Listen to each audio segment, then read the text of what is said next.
বাতরোগের চিকিৎসার সাথে ভ্যাকসিনের কী সম্পর্ক? আসসালামু আলাইকুম প্রিয় সুধী, আমাদের এখানে চিকিৎসা নিতে আসা অনেক বাতরোগীকে আমরা কিছু ভ্যাকসিন সাজেস্ট করি বা টিকা সাজেস্ট করি। তো এই ব্যাপারটা অনেক রোগীরাই আসলে বুঝতে পারেন না যে তার বাতরোগের চিকিৎসার সাথে ভ্যাকসিনেশনের সম্পর্কটা কী। অনেকেই ভাবেন এটা তার চিকিৎসার অংশ, অনেকে আবার ভ্যাকসিন নেওয়ার পরে কেন ব্যথা কমলো না এই নিয়ে অভিযোগও করেন।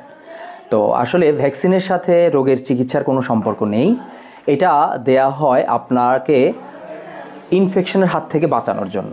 বাতরোগে আমরা যে ওষুধগুলি ব্যবহার করি যেমন মেথোট্রেক্সেট, সালফাসালাজিন, রিকোনিল বা বায়োলজিক, টফাসিটিনিব, এই ওষুধগুলিকে বলা হয় ইমিউনোসাপ্রেসিভ ড্রাগ।